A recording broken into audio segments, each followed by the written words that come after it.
always try to talk about something controversial. Do we? No. Try not to talk about it. Well, yeah, you don't like to talk about controversial. I kind of enjoy controversial. But we do like to talk about something cutting edge, don't we? If we can. Yeah, not necessarily controversial, but pertinent. Well, I don't think our conversation today is going to be controversial at all, really. I think it's going to be a little eye-opening. I was driving down the street the other day and I encountered a funeral procession, the cars. Mm-hmm. There's a lot of people turn their lights on and so forth, That's subject for another whole conversation podcast, talking about driving and the funeral procession and the lights and all that. I know what you're talking about, yeah. Well, Philip, I've got to where I don't really know what to talk about with these things. You just start thinking about it. You've got them so structured. How can we just? No, I'm not cutting you off. I'm just saying that idea of the way funerals are with the lights on, whether it's black or white or whatever, Indians or whatever races they are. Everybody, at least in the South, I've seen they drive with the lights. I'm just telling you that how it occurred to me. Oh, okay. Yeah, go ahead. To talk about funerals, that I encountered a funeral procession. You encountered a funeral procession. And I alerted. Yeah. Well, they weren't walking, they were driving. They were driving down the side of the road. And, we usually pay attention to that because in the South, people stop, at funerals. Yeah. By the side of the road. And so I noticed the hearse was one Mayberry Funeral Services, which happens to be one of the funeral services here in Atmore. Mayberry Funeral Home. Oh. Yeah. I think they have two. I don't know the name of the other one. Was Barney driving? No. No. That's off topic, Phil. And so Mayberry is a black funeral home service. Oh, really? I didn't know that. Here in town. Yeah. Okay. Now, in Atmore, black people live everywhere in Atmore now, but they do historically, going back to the old days, they lived in an area of town, quote, across the tracks, mm-hmm. Right? And what people refer to still as the black area of town, where mostly black people live. And they have their own funeral services over there. And the thought occurred to me as I noticed that I don't think I've been to a black funeral at a black church, but I've never been to a funeral in the South anyway, where I live. Well, I don't think I've ever been to a funeral anywhere other than here. It's where all the people I know die. So I don't know that I've ever been to a funeral in my whole life of 78 years almost. Outside of our area, right? Outside of this area. Oh, I see. Yeah, you're right. I hadn't really thought about that before, but that's the only ones I can recall. And then the thought occurred to me that I don't think I've ever been to a funeral service where a white, quote, funeral home buried a black person or vice versa. So the question remains here, we've been since the 60s. You and I grew up during the integration period, the civil rights movement. All through that civil rights. And we finally integrated everything, I thought, except why have we never integrated funeral services?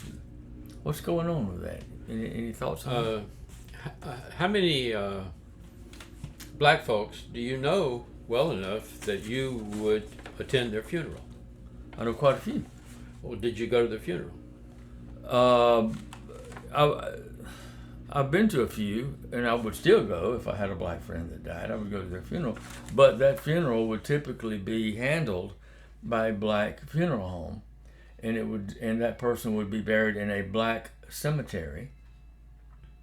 Go out to the cemetery. Where's our father buried? He's buried in a little cemetery. A little country cemetery. Yeah. Any black people in that cemetery? I don't know. I don't think so. I doubt it. Yeah. I don't think so. Or you could go to Oak Hill Cemetery here in Atmore. Yeah. In fact, I'm going to check this out. I have not researched this. Is this just as so many of our Albritton letter ideas? We start the conversation, but we don't finish them. But so I have not done my research on this. But I'll bet you that if I went out here to Oak Hill, I'd be hard pressed to find a single black funeral. Well, it's site. the same with that big cemetery up north of town. It's called Lucy Hill Cemetery. And there's three. Lucy Hill, where's that in? That's way up there, north of all the houses, way out there, way out that road out there, you know. Huh. But I went up there looking for a headstone for what's that cemetery website where we ancestry we what's it called? Graveyards.com, gravestones.com or something like that. I don't know. But anyway, it's the cemetery headstones are documented by photographs, and it's sent in. And sometimes people whose relatives are buried in a cemetery, they'll post on there, I request a photo of my father, here's his name. So I went out there on one of those assignments a couple of times, out to Lucy Hill, and looked all over. It's bigger than Oak Hill. I mean, it's huge cemetery out there. And there was guys out there tending, you know, cutting grass and stuff, all black guys, and they were kind of directing me where the different sections were. And I'd say, well, here's a name. And they say, well, there's some of them over here in this section, and there's one or two over here. And Glide was with me. We walked all over the place, but we've never really found what we were looking for. But you're right. It was basically a black cemetery. You know, it was in a black historically black community. All the people in it. Well, I don't know, but I suspect it's the same as like our. Well, the only way, obviously, you don't know who's in the graves without actually looking at them, but they're usually beside a black church. Yeah, in this case. Now, here I am, also referring to black churches and white churches. Yeah, well, we do that because our history is from the South. That's why I questioned if they do the same thing in the other states. You know? Well, I wonder, too, we probably could do a little research. We have a mutual friend who just moved here from California, who was in the funeral business, and we talked about talking with him. I don't know how they do it in California. It may not even be an issue at all in California, or even outside the South. But pretty much Mississippi, Alabama, Louisiana, Georgia. I've not been to funerals in all those places, but I suspect that they follow a similar pattern. Yeah, well, that harkens back to why is that even? Does the law cover that? I mean, they forced the Southerners to integrate their schools. Why have they never forced them to integrate funeral services? I think it's just a habit they've gotten into. You know, it's just like they've fallen into doing it segregated like that, because it's like the example you gave me of going into the old folks' home where they're eating, they get the meal for lunch, and all these old people are there. There's black people and white people all over, and they go to sit down, and they gravitate a racial divide. That's right. The blacks sit with the blacks, and the whites. That's right. And so I think it's just integrated into their DNA psyche. It harks back, you know, to slave days and pre-Civil War and all. It goes back. Those are the roots of the racial divide question, and there's no telling how many generations before it would be completely mixed, like it is in, say, Oklahoma or Utah or somewhere. You know, I dare to say, I don't know if it would ever get like totally mixed up, because we've had civil rights since '64, and here it is 2025. Well, and they still mostly black people living on one side of town and mostly white people living in the other side of town. I don't know if that's necessarily true. Here in this town, Atmore, Alabama, I think now there has been this thing called white flight in this area. Yeah. In our region, we see it in Mobile. People from Mobile, white flight over the Eastern Shore. Well, that's basically a fear of crime, and then that's associated with poverty, and a racist tendency. Because of the fears. You think there's a racist tendency involved, or is it? Oh yeah, definitely. I think it's a racist tendency, but it's basically a fear. People are fearful that it's going to bring crime. That's like the subway, the bus system in Atlanta. They talk about having MARTA go out to my neighborhood. My neighborhood's elite white folks, ranches and all. We don't want MARTA coming out here. It's going to bring all those poverty people and all those criminals and homeless and black folks going to come out here. That's their mind. You know? Well, would that necessarily, now in larger cities, they have like Chinatown in San Francisco. Yeah. people segregate, and you have like Italian communities, Polish communities. Yeah, that's inner city. Yeah. In the inner cities, they seem to inherently do that. Yeah. It's not forced on them. It's not a legal. I don't guess it's a legal thing. But I wouldn't want if they're. The black community in Atmore is associated more with crime than the white community. Is that a fair statement? Or in Mobile, or most of your black there's more crime in the black communities than there is in the white communities. Well, is that a racial statement, or is that a fact? I wouldn't say it's totally factual. It has a tendency to be that way, but it's a matter. It depends on your perspective too, and it depends on the news media who they're reporting, but. Well, my point is that could happen with any. That could be a Chinese community or an Italian community or a Polish community. And they not want crime coming out. Yeah, and we still don't want that crime. It has nothing to do with racial or color.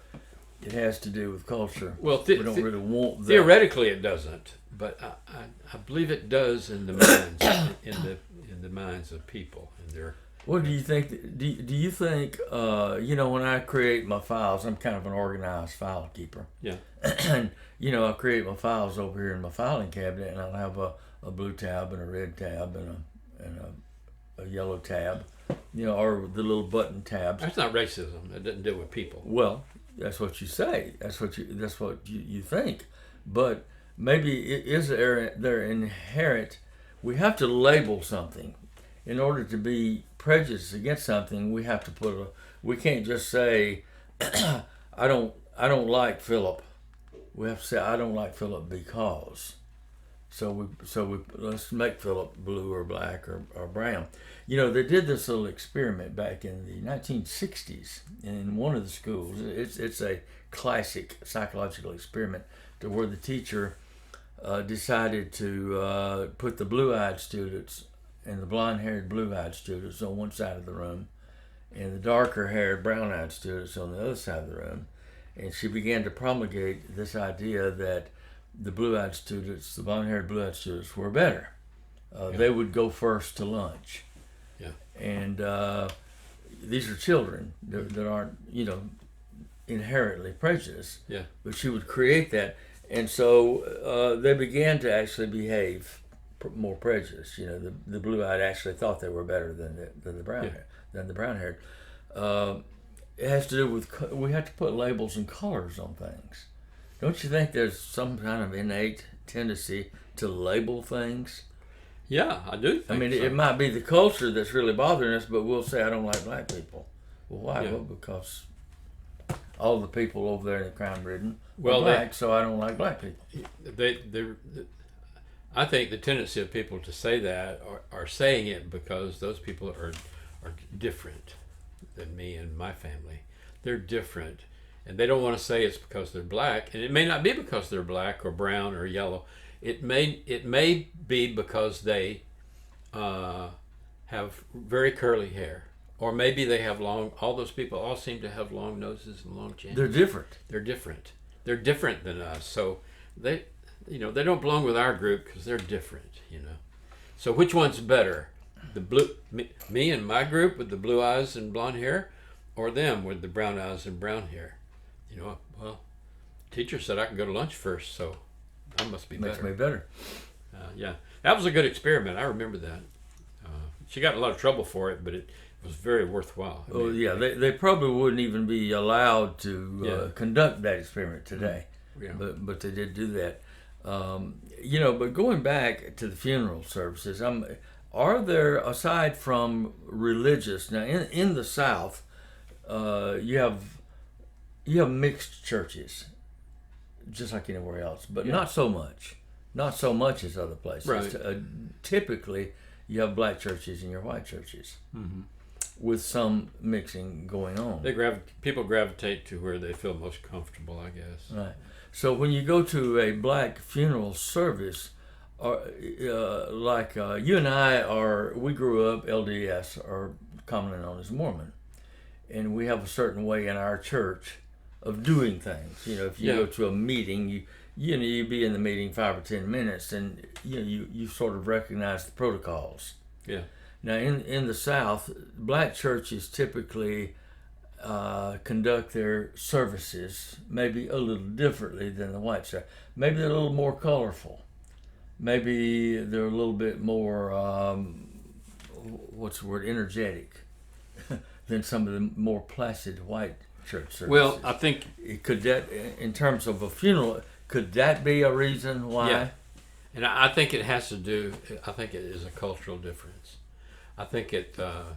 I hate to specify black or color like that, but those people that come from that background, they and this is not a racial statement. They have, in your opinion, in my opinion, somebody might take it as racial, but yeah, but in my opinion, they seem to have more soul. They seem to be more spiritually like excitable. They more musically excitable. Well, you have that in white churches too. That's not really an exclusive black thing. But what you're expressing is the difference. Why they're in their own group. I think it has to do with the cultural background of what they're used to doing. Well, let's harken back to this incident you mentioned a minute ago that I had mentioned to you earlier, and this was several years ago when I was politicking, running for a political office, and I started going over and visiting with the old people over at the old people. I'm one of them now. And almost was then. The old people at the senior center. Yeah. And I got to know a lot of those people very well, and I enjoyed seeing them. And I would go over the black and white. They were blacks and whites would come over there. Mm-hmm. And a lot of the black people I knew, and I'd hug their neck and shake their hands or whatever. Same with the white people. And they, among them, would do the same thing. They were friends. Every day they'd meet together and eat their lunch and play checkers or whatever they did. But then a funny thing I observed is that the black people would go sit at one table and the white people would go sit at another table. Yeah. They very rarely sat together. And I wondered about that then. Why are they doing that? Mm-hmm. Is it this birds of a feather flock together? I mean, are we just naturally inclined to people be attracted to the same? You're going to sit with people that you know, and so their circle of friends are all, of the. You don't think there's any racial element to that? Well, it tends to be racist looking because they're separated. I don't think there is. I don't think there's a racist element. Not racist, but racially divided, kind of.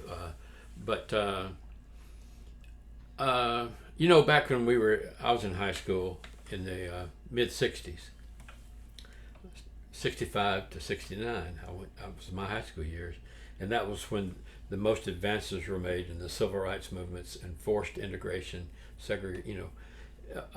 And I was at Woodham High School, and I can remember when they made it free. You didn't have to ride the bus to the school that was in your area. You could go out of area. You could ride a bus and go over to a white school if you wanted to. And that's what they were promoting, to get all these black kids mixed in with the white schools. It was like a forced integration process. Yeah, it was forced integration back during that time. But that was 70s? Late 60s, second half of the 60s. Okay. Now, fast forward to today, the people in general, without the government intervention, they still flock to their friends and their relatives that they know. And that's why you have, most people, and it's getting more and more mixed, the neighborhoods and all, but they still kind of flock. Plus there's an economic striation there. There's the poor houses are over there, so the poor people tend to buy the houses they can afford. But now that the economic situation is becoming more level, they're able to buy houses, when they come available in our neighborhood, and there's nothing wrong with that. Half of my neighborhood where I live is half white, half black, and I tell you, the black people are the ones that keep the yards up better over in my neighborhood, and it's just they're not a detriment to the neighborhood like it's fearful. They're a people just like us, and they mix in, and we all become integrated. But I think the government had a hand in But after all these years, though, we still notice these anomalies. Yeah, and the funeral process is a part of that. You're right. It's still divided. Yeah.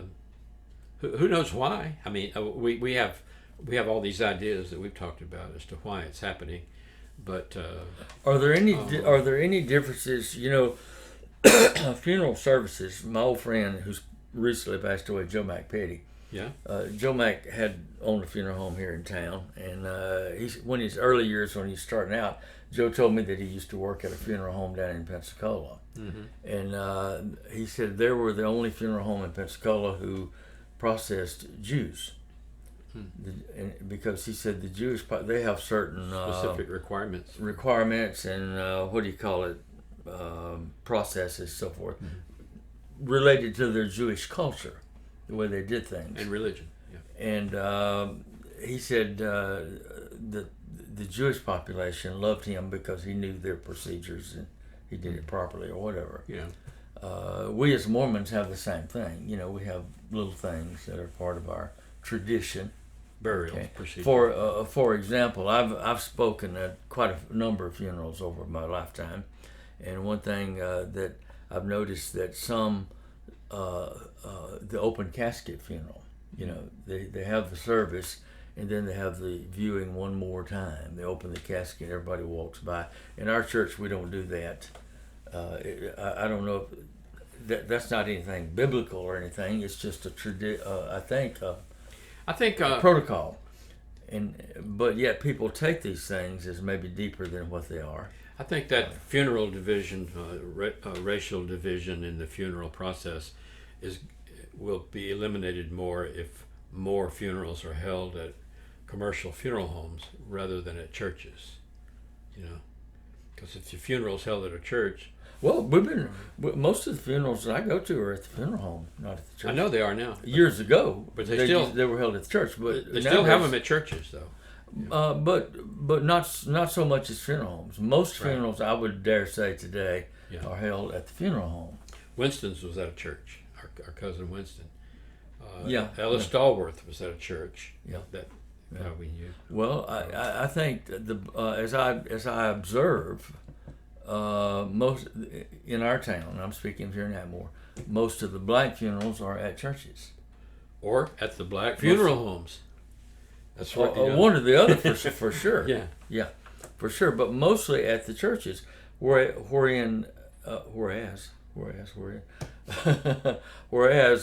it used to be that way when we were children. All the funerals were held at churches. But nowadays they're all held in the funeral homes. Let me ask you this, if you know this: more commercial. When the body is prepared for funeral, the professionals who do that, right? Is there a different procedure, different chemicals, or anything that's used for different races? That was the question that I was just, but it slipped my mind. There's nothing that I know of. I mean, in my background, would make a black person different than a white person. Like if I was certified to embalm biology. If I was certified to work at a funeral home as an embalmer or worker, the makeup and everything, would I also be able to apply for a job at a black funeral home?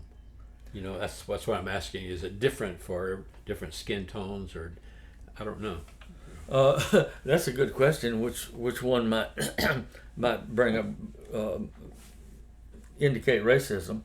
Well, no, I'm not saying you, but I'm saying that would be a question that one might, if one had a chip on one's shoulder, might say, well, you're saying this is a difference. Well, but if I went to embalming school and certified as a what do you call them, dead body process, an embalmer. An embalmer. If I was certified, would I be certified for black, white, Jewish, Polish? Yeah. Everybody, or just for humans? I rate that very similar to the barbers.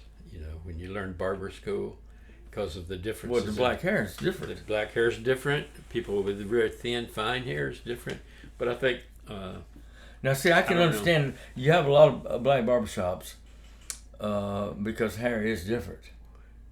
And the way you cut it, I could understand that not being a racial thing. That's just a practical thing. Right. Right. It's not racist. It's just different hair. Yeah, yeah. But now that I think of it, I mean, we grew up going to barbershops. Of course, we grew up in an era that was not integrated at all. Different water fountains. I never went to school. I used to go to the movie show here in Atmore, and the blacks go to a different window and go upstairs. They'd enter and go up those stairs to the balcony. That's right. And as you said, the bathrooms, people think, younger kids, I mean teenagers today, that's just something that they read about. And if they actually read their history books, they've read about that. Our friend, we talk about Ellis Stallworth, who's died now, passed on, but he was a black guy here. And I talked to him a long time one time about the theater, going to the theater in different places. He remembered it. And he remembered that. He said, yes, and I said, we never could understand why the white folks did us that way, because they'd put us up there and we could just spit and throw things down on them all day long. I'm sure they probably thought of that. I'm sure Ellis thought of that as well. Yeah. But we have these vestiges of preference. Is it preference or racial? I mean, is in the humankind. I mean, look at even the birds. You can sit on your back porch and watch the birds. The blue birds flock together, and the red birds flock together, and birds of a kind flock together. Yeah, well, is that something that's foolish for us to even? I mean, I certainly don't hate black people. I don't even dislike black people. It's not. I wouldn't call it foolish to have that perspective, because even the black folks have the NAACP. Sure. They have the beauty contest just for Miss Black America. Miss Black America. So they kind of make the difference there too, not to degrade the race, but to uplift their own. They're trying to uplift their race by doing those kind of things to a level of where they've been subjugated and subdued for centuries. So, but does it trump? Does the race trump? For example, we have our church would probably be considered a white church, because we have a lot of black people, but we don't primarily it's white people. Yeah. But we do have in our congregation some people that are black that come to our church. Now, when it comes time for them to die and be buried, would those people typically be buried probably in a black graveyard, because that's where their families are. That's where most of their families are. Yeah. Probably, I don't know. But as far as like if people that want to be cremated, it doesn't really matter. Your ashes go back to your family. But usually you have a memorial service at some church or some place. These are questions that a lot of questions and a lot of material for further discussion, but I don't know if we could ever come close to even solving the reasons. There's different funeral homes, different cemeteries. Well, the funeral home thing, though, I mean, we have little vestiges of. I use that word. I like that word, don't I? Vestige. Yeah. We'll use that again sometime. But the funeral home thing seems to be fairly blatant. I mean, it's just kind of smacks. There's no uproar about it. Nobody. Why is there no uproar about that? Why is nobody complaining? I don't know. Everybody seems to be perfectly happy. I don't mean to stir it up. Yeah. Everybody seems to be happy with it, but it's a phenomenon, isn't it? Yeah, it would be nice to have a podcast forum where we had a black funeral director and a white funeral director to talk about it. We probably could arrange that. Of course, people are fearful today of saying something, or even, of course. If they're running a black funeral home business or a white funeral home business. Let's call it a day here. Let's call it a wrap for this one, because we're out of time. I've noticed over there on the machine.